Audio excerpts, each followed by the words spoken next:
My friends, I want to thank you for watching this video. If you like what you see, please click the subscribe button and click the notification bell. And if you think you're already subscribed, please check to make sure YouTube hasn't unsubscribed you without your permission. It happens every day. And if you really like what you see, please consider becoming a channel member or even leaving a super thanks donation to help keep us going. I promise to answer each and every one I receive. Thank you for watching, my friends, and now, on to the video.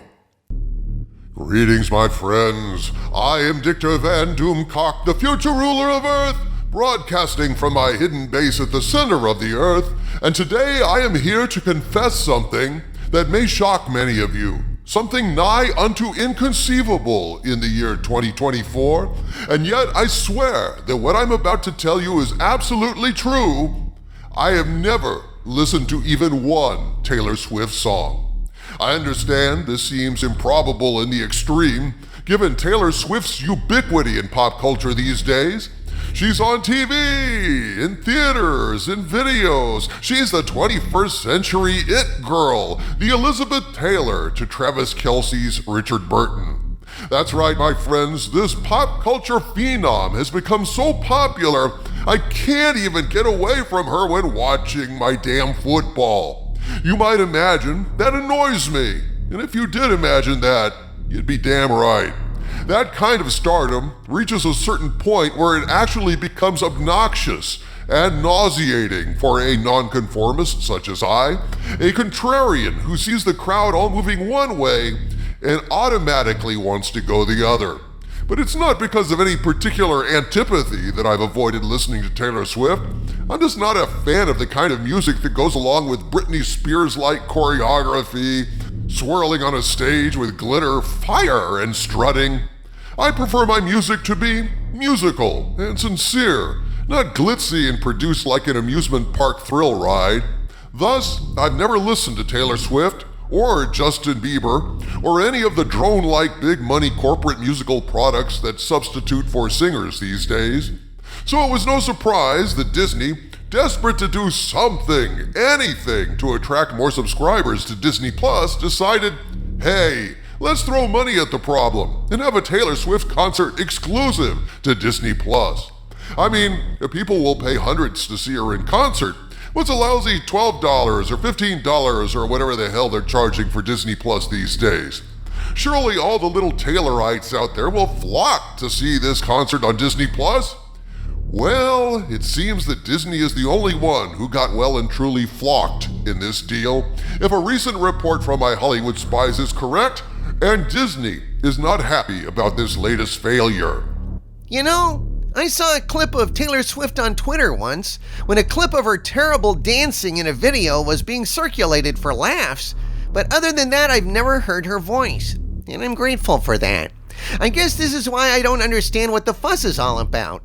I'm curious, yeah, but not curious enough to type Taylor Swift into Google and spend 3 minutes watching a video. Well, she's not made for you, Harvey Cthulhu, or for you, Doomcock, you overbearing, swaggering dictator with delusions of godhood. Taylor Swift is a goddess, a lovely real-life princess. She draws the eye, she stirs the heart, she engorges the loins. If only I had some. So you listen to Taylor Swift then? No, not really.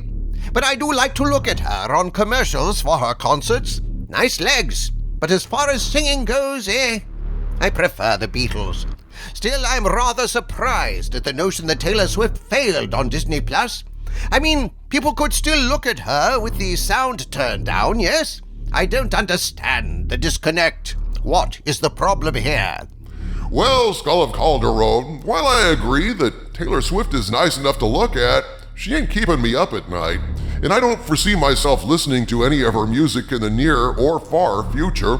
That said, she remains a huge star, although I think a lot of people are, like me, sick of seeing her during their NFL Sunday games, and I suspect a backlash from oversaturation may be looming in her future, but that's neither here nor there. Let's discuss what my Hollywood spies have told me about Disney's foray into alleged folly. At this point, I must state that what I'm about to share with you is information provided to me by my Hollywood spies, But since I cannot personally confirm any of this, I'm presenting it as unverified rumor, and I ask you to please take it with a grain of salt. So last weekend, I received a report from one of my Bothan spies, and this is what they had to say, quote, "The next thing I'd like to tell you is the disappointment that is the Taylor Swift exclusive concert on D+. It has been a disaster. Pull a viewer count of 5 million at the time of this email, also no real gains in subscribers.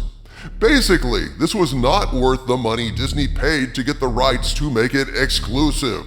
As I understand it, this was $10 million plus.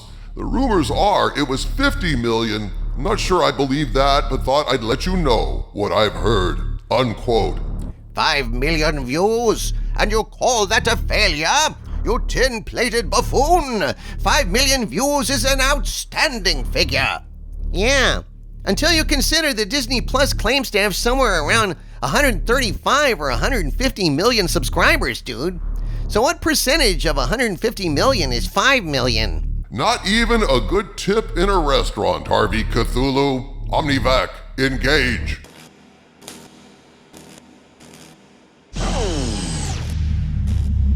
Omnivac engaged. Omnivac, calculate what percentage of 150 million 5 million is. You idiot, how dare you present me with such a simple problem? What percent of 150 million is 5 million? It is 3.33333%. You idiot, stop bothering me with nonsense. Oh dear, ouch, shit. The worst video I've ever done has gotten a higher percentage of my subscriber base than Disney did with Taylor Swift, if these alleged numbers are true. But the real problem here is, the last part of the rumor, the Taylor Swift concert stunt didn't bring in new subscribers. That is the crux of the failure here, people. You have to remember, there's only one thing that a streaming service like Disney Plus cares about, and that's subscribers. Disney doesn't give a shit about the ratings of any particular thing on Disney Plus, because no matter how many or how few people watch their latest wretched offering, it really doesn't do much for their bottom line. Disney gets paid more or less the same, regardless of whether 10 people watch Taylor Swift or 100 million. What really matters to them is, does a program result in bringing in more dollars from new subscribers? Is what we're making must-see TV to the extent that people will fork over subscription dollars to watch it? And in this case, if this rumor is true, Taylor Swift did not bring home the bacon for Disney. At least with garbage like Disney Star Wars, Disney still manages to sell the odd piece of merchandise to rubes and the rare SJW with money to spend. But with Taylor Swift, all they really have is the concert. They're not going to be able to have Disneyland cast members dress up like Taylor Swift like they do with a character like Cinderella. They can't make Disney-branded Taylor Swift action figures to gather dust at Ollie's alongside the Ray and Rose Tico figures. This concert had one aim, to bring in new subscribers. And it looks like, to quote Elvis Costello, their aim wasn't true. And so you have it, my friends. Mickey can't catch a break these days, and no surprise. Tell us why, Harvey. The wages of woke is broke. Amen, Harvey. Amen. Of course, bear in mind, this is still merely a rumor, and yet it is a compelling one. From the center of the earth, this is Dictor Van Doomcock bidding you all, my friends, stay angry.